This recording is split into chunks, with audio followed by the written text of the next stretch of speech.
The world is a visual and sonic feast.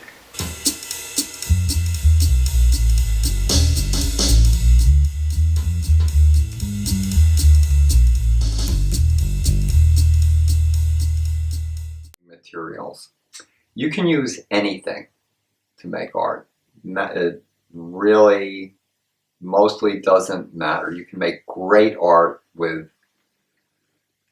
using pretty much anything. And there's plenty of really great examples of that. Robert Rauschenberg being one of them, starting probably in his case from the 1940s or 50s until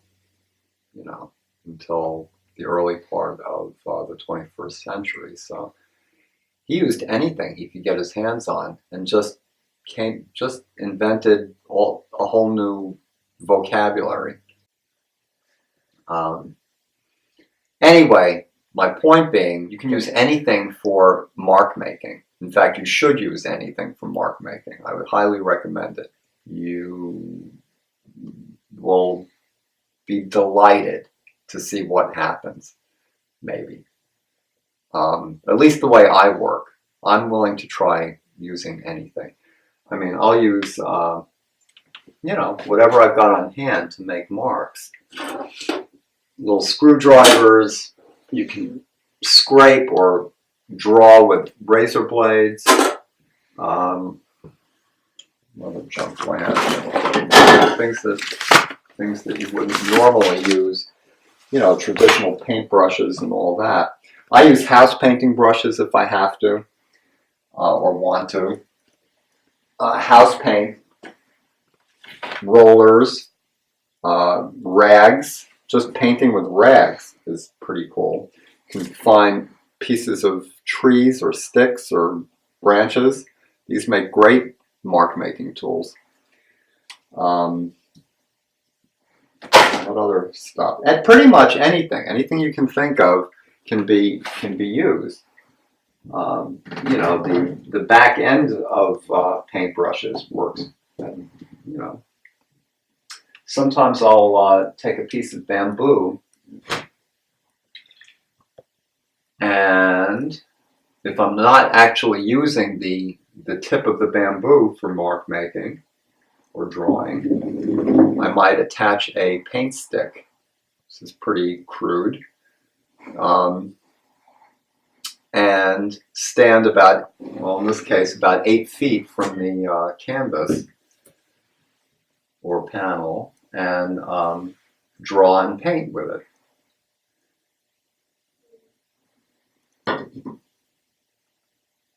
But you can use anything. You can use string,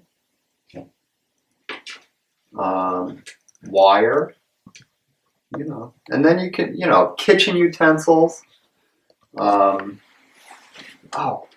you go. Yeah. Spatulas. I don't know. This is some kind of a kitchen utensil. I don't know what it is, but it's, not being much of a kitchen guy. But you can use hardware store things. You can use anything.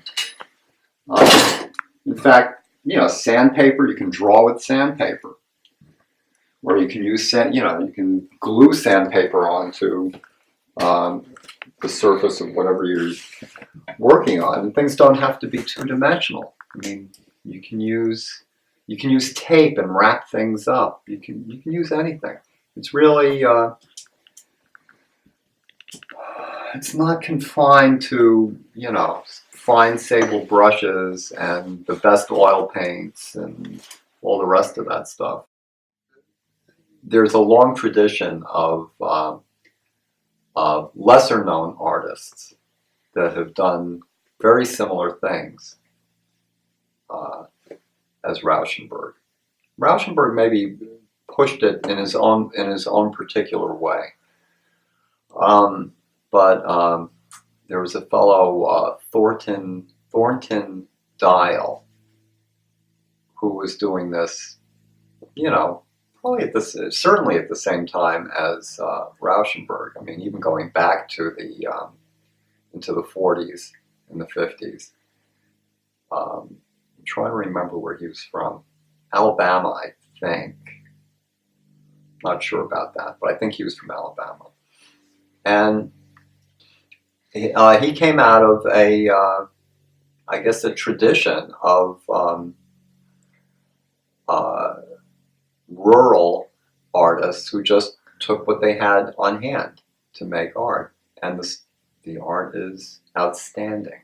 Stands on its own. It's phenomenal stuff. Most of that stuff that was done by those men and women